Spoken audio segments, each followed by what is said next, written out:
We are the Lucky Ones, a new nonprofit group that has come about. We've got the president and the secretary here. I'm not going to tell you who's who. You can figure it out yourself, okay? But I got Danny and Jeffrey here with me, and we're kind of they came to interview me, and I kind of turned the tables on them, and I'm kind of running the beginning of the program here, and then we're going to get together and talk about some of the interesting things that go on tour. The first 2 nights have been really, really good. I think last night was a little bit better than the first night. The sound was incredibly good both nights. And I thank Chris Berry, whose birthday was yesterday, sound engineer for Widespread Panic. And also Paul Hoffman, great job on the lights. He was off doing some Neil Young touring all over the world. I got to chat with him here at the hotel a couple nights ago. Known Paul since he came on board, and he did some interesting things with a lot of the lights and the different decor of the stage. And that's just the beginning for us, because next week we go to Savannah. And Savannah's Halloween, and if anybody knows Widespread Panic, Halloween's a very big deal. And we try to go to the Halloween shows every year.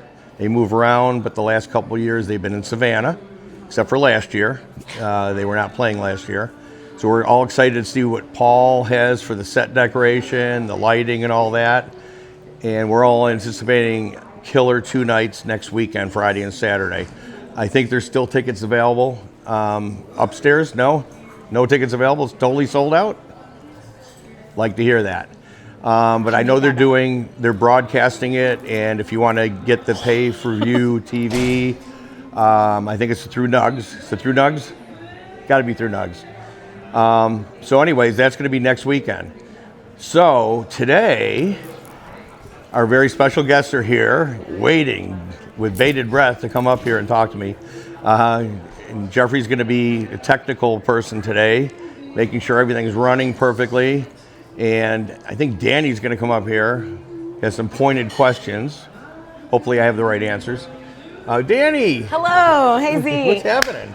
Good to see you. Hey, Panic Nation. Haven't seen you since last night. I know, it's been forever. Yeah, we were right behind me last night. Both nights, thankfully. Did you have a good time last night? So good. Was. So much fun. Was. Honestly, like 9.5 out of 10. Nice. Good Don't rating. you think? What's tonight going to be? 9.6? 9.7? I'm going 9.8, A+. Raise the bar. I love it. So glad to see these guys. I've known them for a while now, and always great to get a hug when I go to a show from either one of them or both of them. Hang out, talk, trade stories. What'd you have to eat today? Because when you go to shows, there's Eating's a lot the more. best part. Yeah, I mean, food goes with touring. Agreed. No doubt about it. It's a big part of it, hanging out with your friends. And Widespread Panic always throws down, but no matter what kind of show they do on stage, you're going to walk out of there with a big smile on your face because you had fun. You hang out with 3,000 of your best friends, and it's always a pleasure. Agreed. Okay. All right, Z, I got some questions for you. You ready? Well, first of all, before you jump the gun here, tell us a little bit about your new organization. Oh, I would love to. Okay. We are the Lucky Ones.org is a 501c3 nonprofit. Our mission is to document and memorialize the fan experience. So when you go to a concert, there's the band on stage performing, and then there's an audience receiving all of that good. And in my experience of being a live music fan for the last 16, 17 years, there's a lot of documentation on the band, but you don't really get a lot of the fan stories. So we are working on capturing the stories of what it's like to be a fan at these live music events in the Lord's year of 2025 and beyond. And yeah, we're brand new. We got our letter in the mail at the end of September. And you seem very excited about this. Oh yeah, it's a big, big passion project. Yeah, they've been working on this for quite a while now. 40 hours a week. And it's a lot of planning goes into something like this. They got an LLC, right? No, nonprofit. 501c3. I'm sorry, I meant nonprofit. But they've been working on this for quite some time, and there's a lot of work behind any organization that has to go through what you did to get it started. And once you get it started and you get people interested, you start able to support it, and a lot of people get to watch what you do. I watched a couple of the interviews on the street yesterday. Jeff did a great job, great questions. I put them on a friend of mine, Tommy, and he didn't know I did this. And they walked up to him and he said, "Oh, sure, I'll talk to you about this, about all the experiences he's had, the good experiences, how we wait in line." Now, this theater that we're at, the Riverside Theater, I've been coming here since like '06, pretty much on a regular basis. And it's general admission. You got GA Pit, which is a very coveted ticket by the people that have to be on the rail or up front.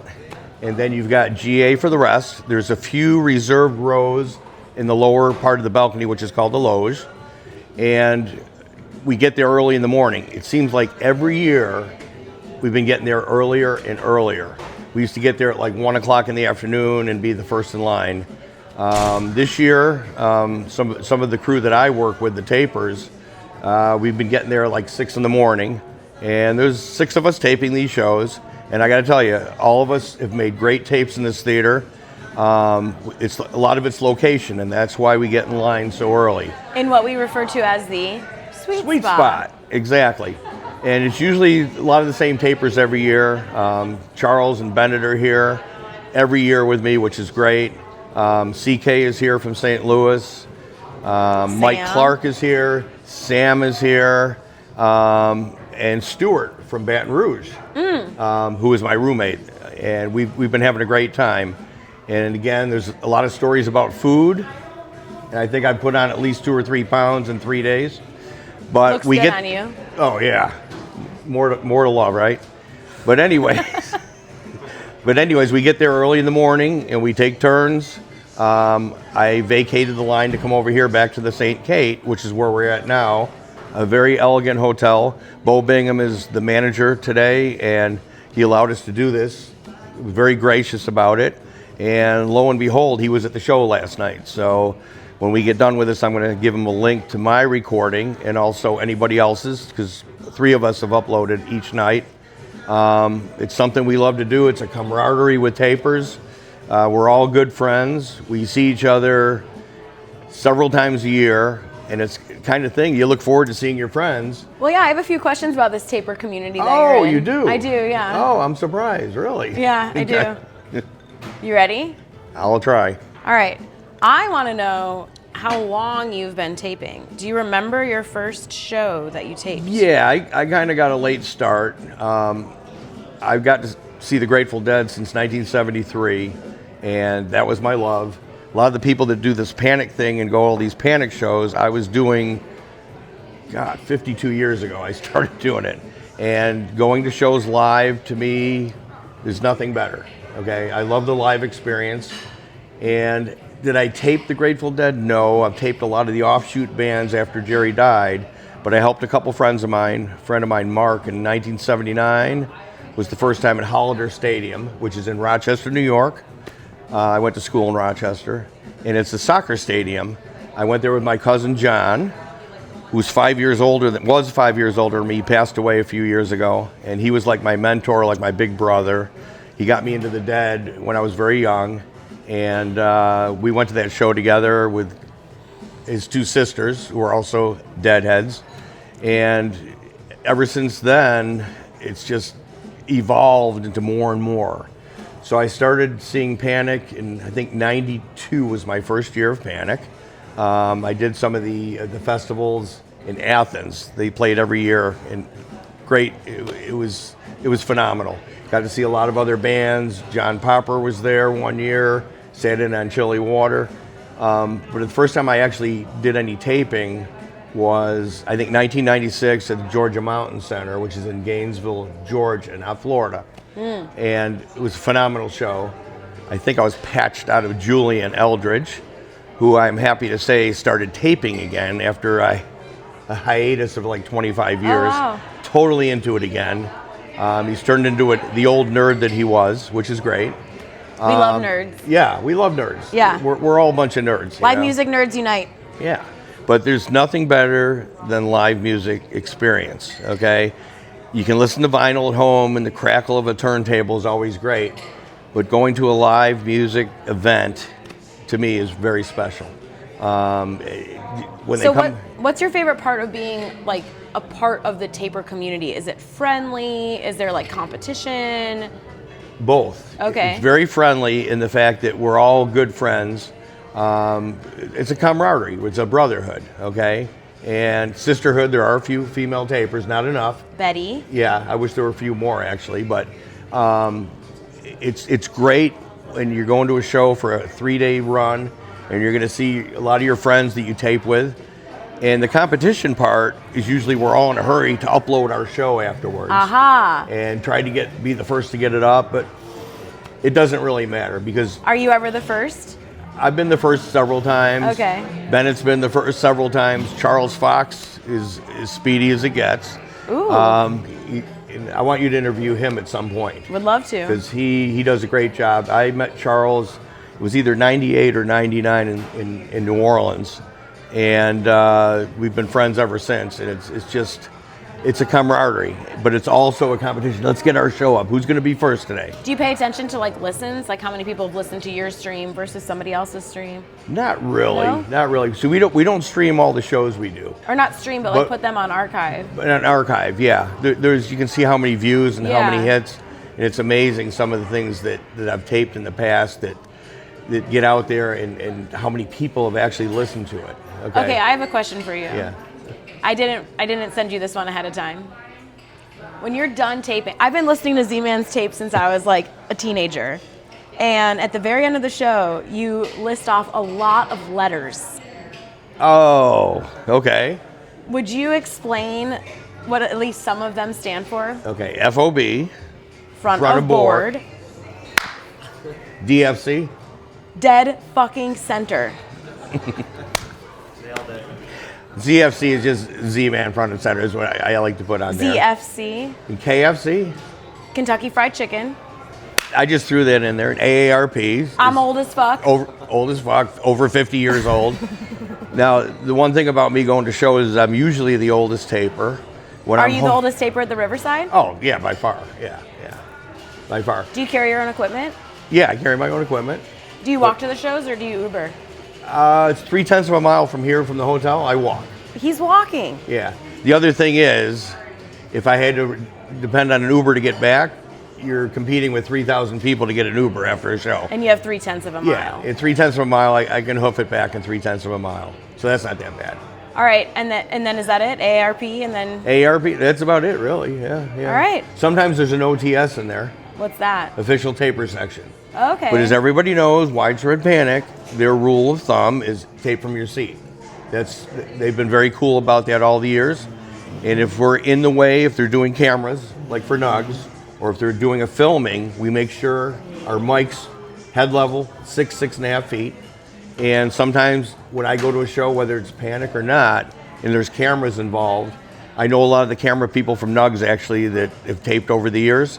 And some of the people that work for Billy Strings, I know a couple of their photographers, they have their own camera people. Yeah, because they live stream every show. Right, and I know them personally, and I'll say, can you check your camera before they come on stage? Because if we're in the way, I don't want to get shut down in the middle of the show. Sure. And that's the worst thing that can happen, or you got to lower them, or you get somebody pissed off. So if they can check ahead of time, and so what are some bands that have OTSs? Fish has had official taper section for years, as you know. We try to stick to that sometimes. It's always good to go front of house. We like the sound pressure up front, obviously, the clarity. But not too close. Not too close, but the farther you are back, there's a lot more people between your mics and what's on stage, and there's this thing called yapping and talking.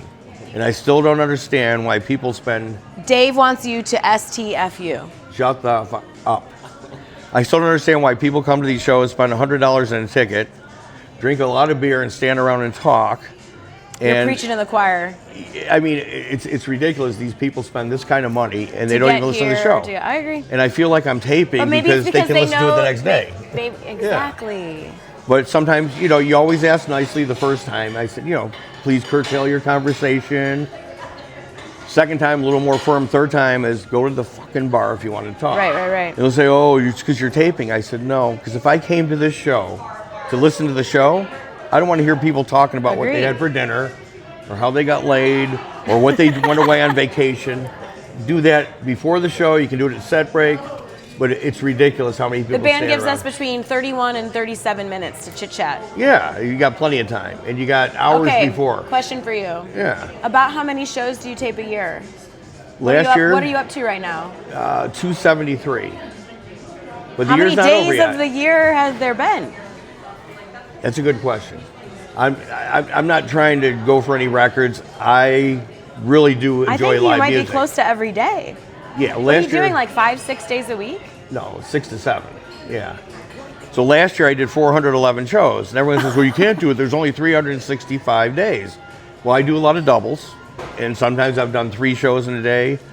What do you count a festival? Is that a show per No, act? no.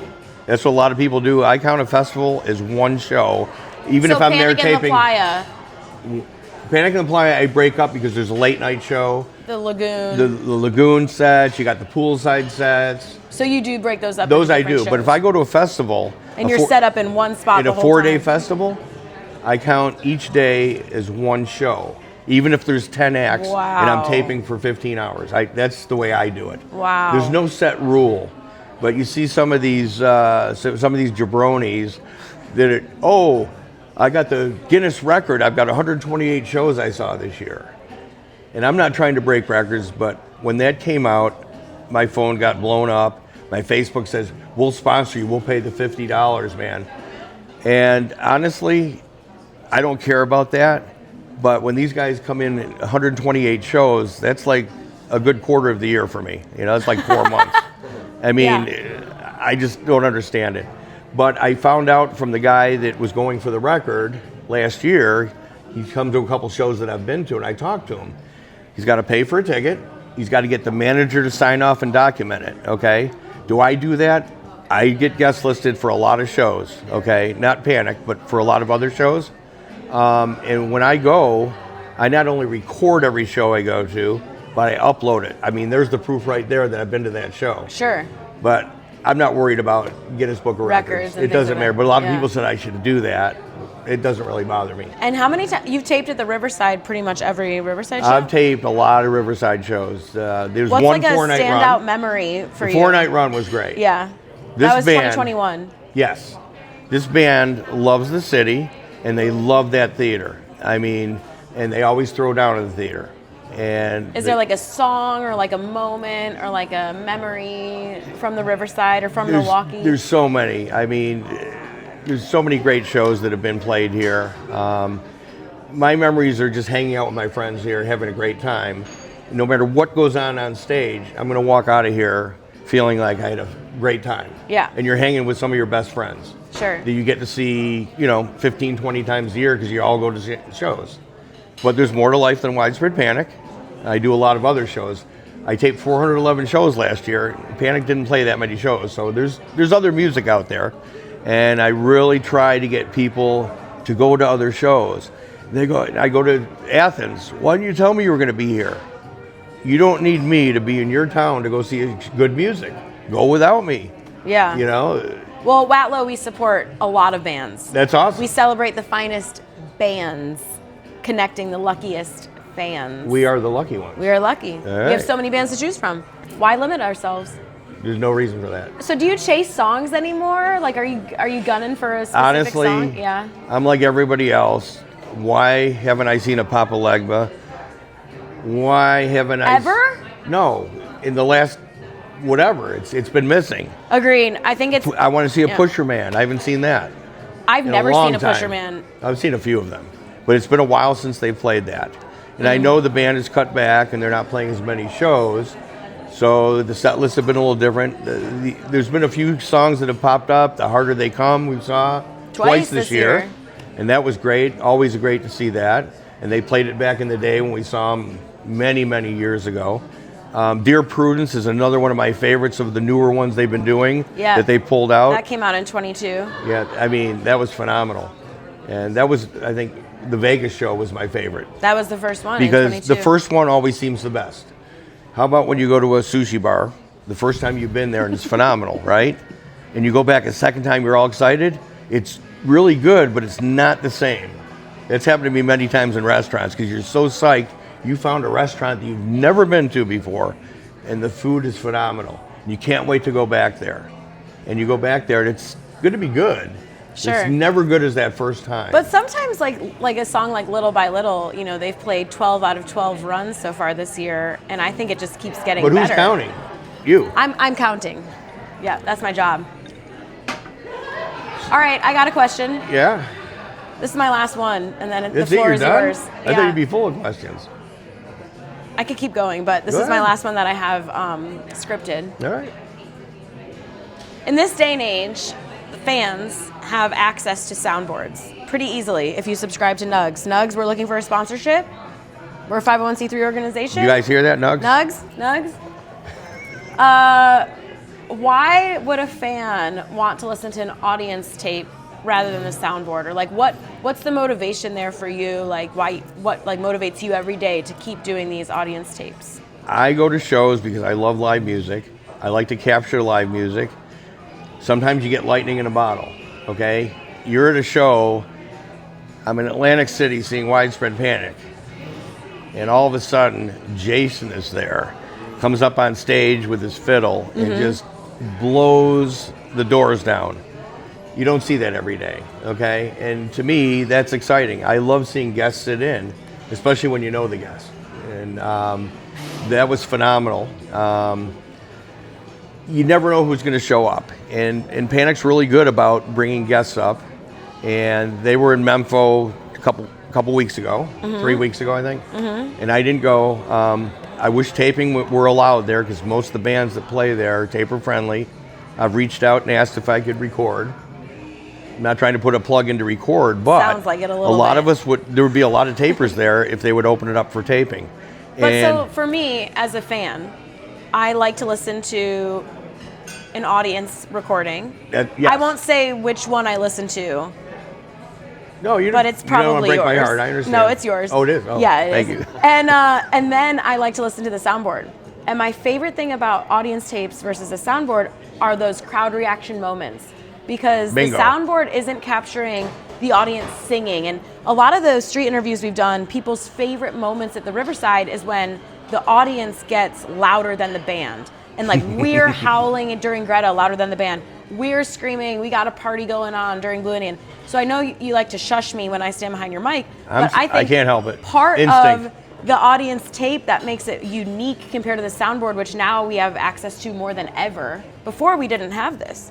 Before there was no Nugs, there were no soundboards. It was very rare to find a soundboard. Like Dick's Picks would release a soundboard, or Panic would do a live release of an old show, where now, 2 p.m. the next day, we have the soundboard. Assuming you subscribe to Nugs for $15 a month.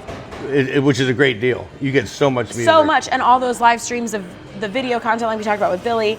But for me, as a fan, loving the fan experience, I think the audience tape is the best capture of those special moments that you would never, ever hear or know about or realize in the soundboard. Bingo, I agree. That's the reason I like the tape. I like to share my music with anybody. Anybody walks up, oh, can I buy this from you? We don't sell music. You don't take money for taping, okay? The music belongs to the band, okay? We're just kind of transporting it in a different way so people can get it. And most of the stuff that we tape, we upload. dt.etree, a lot of it goes on archive.org. There's a lot of different sites out there, and it's free to us to upload, and it's free for you to download or to listen or to stream. And those moments are pretty special. If you look at the stage, there's always a couple mics pointed out. Those are to capture some of the crowd noise. Well, come say hello. Come on, Reed, get up here. But anyways, there's a couple mics out there. Yeah, sure. And Chris at the soundboard has a pair of mics to get audience as well. I think some of that gets blended in there. But soundboards can be really good and clean. You can hear the vocals really good.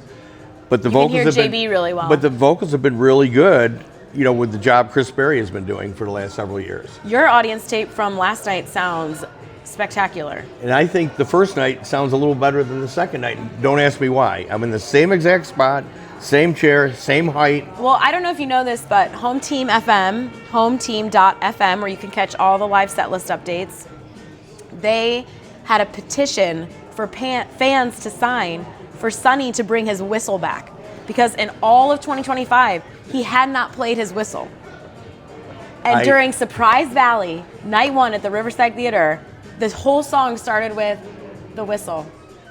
And I think you can hear us go. There's some guy that was sitting behind go! me. There was some guy sitting behind me that was real loud. So excited because he brought the whistle back. And I'm not going to mention Jeff's name. I wouldn't do that and point him out like that, but No, that was it. Lost it in emotion. Yeah, but But that's the point. It's captured. Those are things you don't see, on a soundboard. Exactly. Or you don't hear on a soundboard. But we won. We won the petition. Do you win petitions? Yeah, you did good. We won. But I'll tell you another moment that really, during the Wood Tour, which was what? 2012. 12. I was at the Tabernacle for those 3 shows. And one night, 4 songs into that second set, after they finished the song, the crowd went absolutely batshit. And they just kept cheering, and you could see the guys on the stage just shaking their head and smiling. It was a moment that I'll never forget. It was magical. It really was. And those are the things that they're very warm, heartfelt, And I love this band. I mean, I've seen them probably, I hate to say this, probably 600 times. And An embarrassing amount. Embarrassing amount, a lot of money spent, but you know what? Worth it. This band it's like home for us, and I think Panic fans are the most appreciative fans. I mean, Fish fans are too, don't get me wrong, but there's something more heartfelt about Widespread Panic. It's a home feeling, soul, heart. It's just, it's a great... It is, it's home. And I think they're the best fans too. They're not crazy obnoxious like some of the other bands' fans, who I'm not going to mention, but it's great energy. I mean, I get energy from the crowd just like you do, get excited, and from the stage. And you put it all together and wrap it up. That's live music. Yeah. It's both. Yeah. Because it was just bands on a stage playing. That's a different thing. Right. That's not what we're here to do. It's a feeling. The audience makes it. And it's like the home team feeling. And Mean Gene will tell you the same thing.